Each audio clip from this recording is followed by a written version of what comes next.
नमस्कार, ताप्ती अर्जुन मीडिया में मैं मृत्युंजय पटेल आपका बहुत बहुत स्वागत करता हूं। देश की सभी सरकारी नौकरियों में भारतीय प्रशासनिक सेवा मतलब इंडियन एडमिनिस्ट्रेटिव सर्विस IAS को सबसे अहम और सबसे प्रतिष्ठित माना जाता है।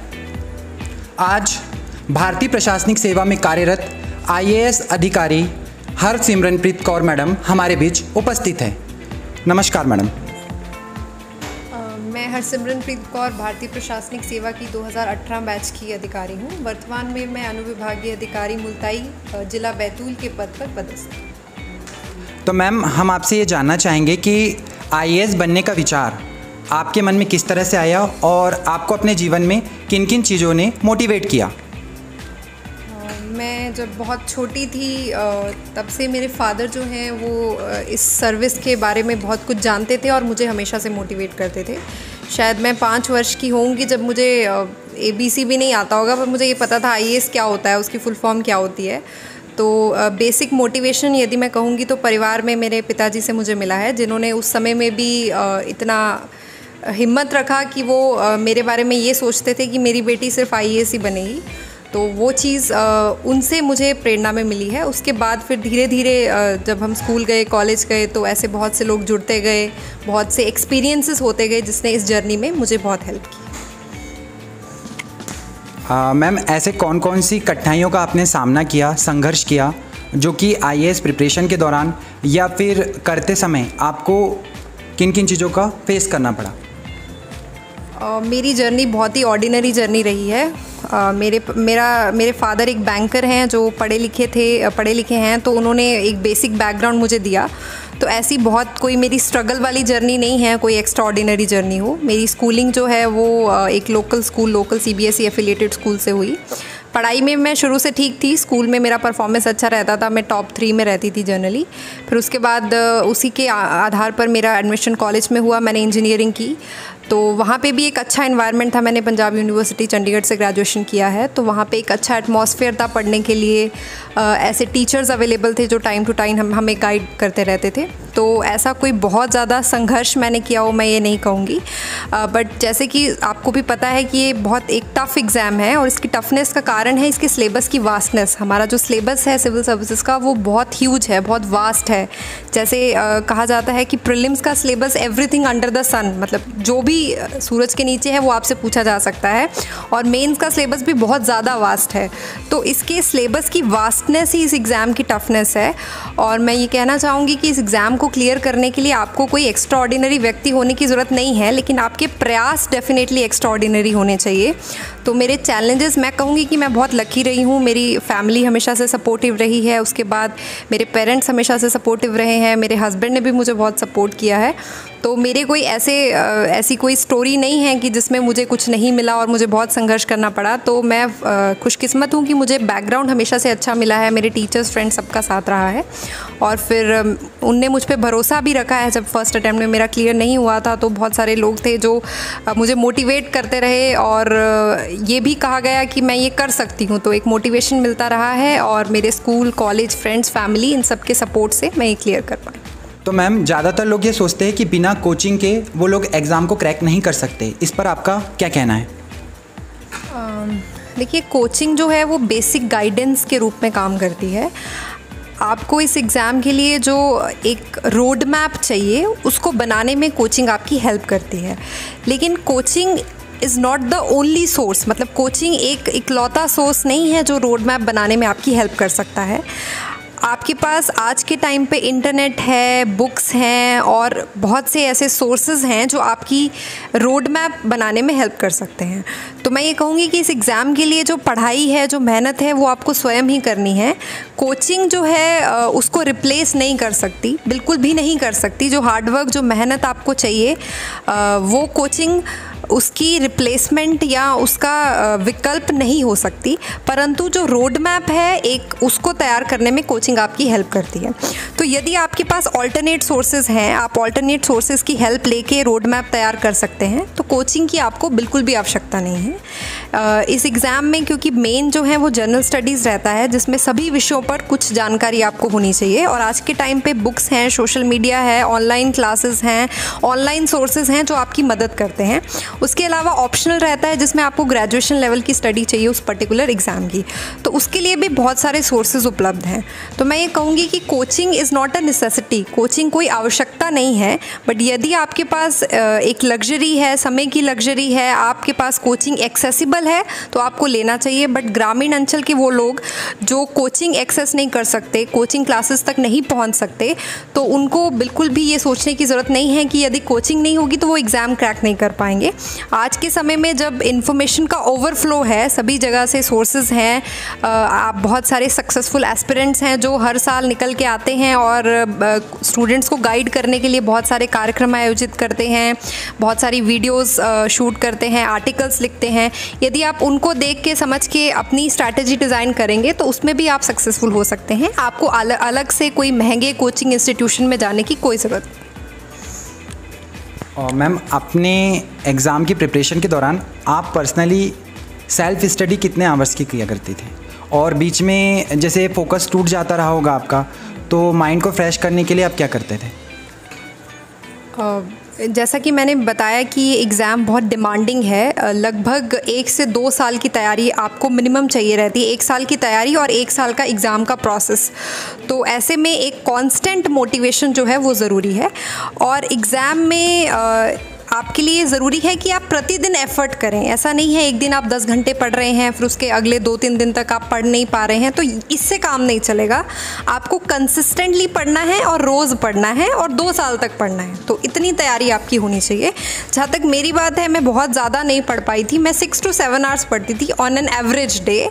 बट प्रीलिम्स क्लियर करने के बाद जब मेंस की तैयारी करने के लिए 3 महीने का समय होता है, उसमें मेरी पढ़ाई जो है वो 6-7 घंटे से बढ़ के 10 से 12 घंटे प्रति दिन भी गई है।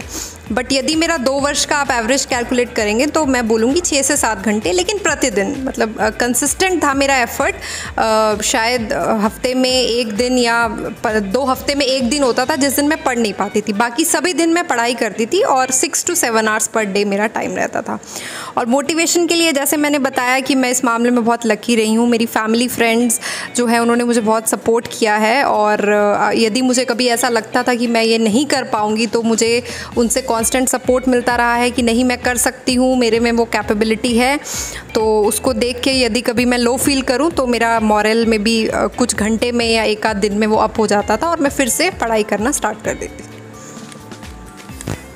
हमारी सोसाइटी में मैडम ऐसी एक भ्रांतियाँ है और कई स्टूडेंट भी ये सोचते हैं कि अगर वो बचपन से टॉपर्स है, टॉप 3 में टॉप 10 में हैं, वही लोग IAS एग्ज़ाम को क्रैक कर सकते हैं।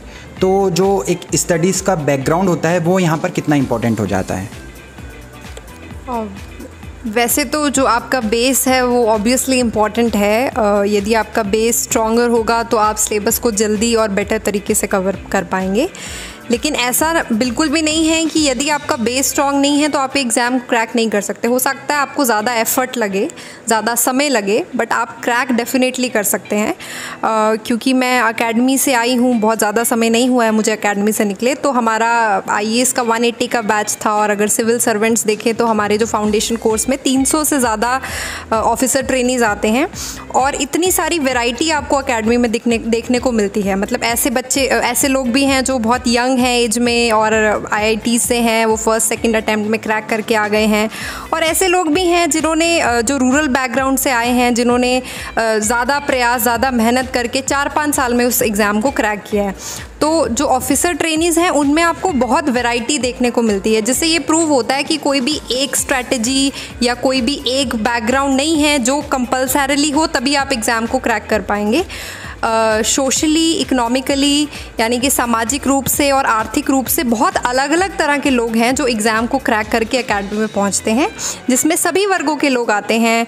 कुछ ऐसे हैं जिनके पेरेंट्स ऑलरेडी ऑफिसर्स हैं, कुछ ऐसे हैं जिनकी फैमिली में कोई ग्रेजुएट तक नहीं है। तो ये एग्ज़ाम आपको ऐसी अपॉर्चुनिटी देता है जिसमें आप स्वयं मेहनत करके वहाँ तक पहुँच सकते हैं। आपको किसी स्पेसिफिक कॉलेज से, किसी स्पेसिफिक बैकग्राउंड से, किसी स्पेसिफिक फैमिली बैकग्राउंड से होने की कोई आवश्यकता नहीं है। तो इतना स्पेस है इसमें कि आप अलग अलग बैकग्राउंड से आकर भी इसको क्रैक कर सकते हैं। तो जो हमारे यहाँ के ग्रामीण अंचल के बच्चे हैं उनको मैं यही मैसेज देना चाहूँगी कि आप पहले से यदि ये मन बना लेंगे कि इसको क्रैक करने के लिए तो इस कॉलेज से होना ज़रूरी है या इस बैकग्राउंड से होना ज़रूरी है, तो वो बिल्कुल सही नहीं है। आप यदि प्रोफाइल उठा के देखेंगे सक्सेसफुल लोगों की तो उसमें अलग अलग बैकग्राउंड से आए हुए लोग हैं। तो आपका बैकग्राउंड चाहे कुछ भी हो, उस पर आपकी मेहनत कितनी लगेगी ये वेरी होता है उससे, बट आपका सक्सेस या फेलियर आपके बैकग्राउंड से, केवल आपके बैकग्राउंड से बिल्कुल भी तय नहीं होता। मैम, अच्छा खाना, समय पर खाना, पूरी नींद लेना और उसके बाद एक अच्छा माहौल आईएएस की तैयारी में कितना हेल्पफुल होता है? सिर्फ आईएएस की तैयारी नहीं, कुछ भी आपको लाइफ में करना है तो आपका रूटीन तो अच्छा होना ही चाहिए। भले ही आपकी फ़िज़िकल एक्सरसाइज है या आपका खान पान है या आपका एक तंदुरुस्त, एक हैप्पी इन्वायरमेंट है आपकी फैमिली में, कुछ भी आप करना चाहते हैं तो वो इम्पॉर्टेंट है। तो ऐसे ही आईएएस की तैयारी में भी ये चीज़ें बहुत इंपॉर्टेंट हैं, क्योंकि मैंने जैसे पहले भी बताया कि एक लंबा प्रोसेस है, कम से कम 1 साल की तैयारी और 1 साल का एग्ज़ाम का प्रोसेस। तो इसमें यदि आपका रूटीन सही नहीं होगा तो आप कोप अप नहीं कर पाएंगे, कहीं ना कहीं आपकी हेल्थ प्रभावित हो जाएगी। तो आप एग्ज़ाम में एग्ज़ाम जो मेंस रहता है वो एक प्रॉपर स्ट्रगल रहता है, उसमें आप लिखते हो, आप 6-6 घंटे तक लिखते हो, 3-4 दिन तक। तो यदि आपकी हेल्थ ठीक नहीं है तो आप वो कोप अप नहीं कर पाओगे। तो ये तो बेसिक चीज़ें हैं, इसके बिना आप लाइफ में कुछ भी अच्छे से नहीं कर पाओगे। तो ये इस एग्ज़ाम के लिए भी ट्रू है। आपकी अच्छी हेल्थ, आपका अच्छा खाना, एक घर में एक पॉजिटिव एटमॉस्फेयर, ये बहुत इंपॉर्टेंट है इस एग्ज़ाम को क्रैक करने के लिए। मैम, आप माइंड फ्रेश करने के लिए क्या करते थे? मैं तो एक सुडोकू रहता है न्यूज़पेपर में, तो मैं न्यूज़पेपर पढ़ती थी, वो तो वैसे भी इस एग्ज़ाम की रिक्वायरमेंट है, तो मैं वो सॉल्व करती थी। हिंदू पढ़ती थी तो उसमें वो difficulty level per day increase होता रहता है उसका, तो उसको सॉल्व करती थी मैं। उसके अलावा अपने दोस्तों से बातें कर लेना, आपका कितना तैयारी हुआ, एक डिस्कशन कर लेना, वो माइंड को फ्रेश करता है। उसके अलावा मुझे शॉपिंग भी पसंद है। कभी ऐसा लगता था बहुत ज़्यादा हो गया है तो अपने पेरेंट्स के साथ या दोस्तों के साथ शॉपिंग चले जाना, कुछ मूवीज़ देखाना, बस यही सब करती थी। कुछ एक्स्ट्रा ऑर्डिनरी नहीं किया है मैंने। मैम, चलते चलते हमारे फ्रेशर्स व्यूअर जो भी अभी तैयारी स्टार्ट किए हुए हैं और कुछ ऐसे भी लोग हैं जो मेंस तक जा चुके हैं और वहाँ से उन्होंने शायद तैयारी छोड़ दी है, तो ऐसे लोगों को आप क्या कहना चाहेंगी, दोनों टाइप के लोगों को? सबसे पहले तो फ्रेशर्स के लिए कि आपके पास बहुत अच्छा समय है, अच्छा मौका है, आप खूब मेहनत करिए।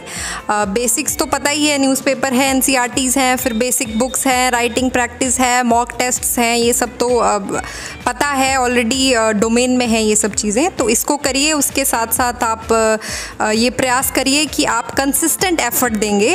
मुझे ऐसा लगता है कि सबसे बड़ा इशू जो आता है वो कंसिस्टेंसी का आ जाता है। जैसा कि मैंने बताया कि इस एग्ज़ाम को क्लियर करने के लिए आपको एक्स्ट्रा ऑर्डिनरी होने की ज़रूरत नहीं है, केवल आपका एफर्ट एक्स्ट्रा ऑर्डिनरी होना चाहिए। तो उस कंसिस्टेंट एफर्ट को आप जारी रखिए और आप ज़रूर सक्सेसफुल होंगे। और ऐसे वेटरन एस्पिरेंट्स जो शायद इस टाइम डिमोटिवेट हो गए हैं या किसी वजह से वो तैयारी नहीं कर पा रहे, तो मैं आपको यही बोलूँगी कि आपके पास यदि समय अनुकूल है तो आप दोबारा बाउंस बैक कर सकते हैं। प्रीलिम्स में 1 हफ्ता बचा है, उसमें रिवाइज़ करिए, पढ़ाई करिए और एग्ज़ाम दीजिए।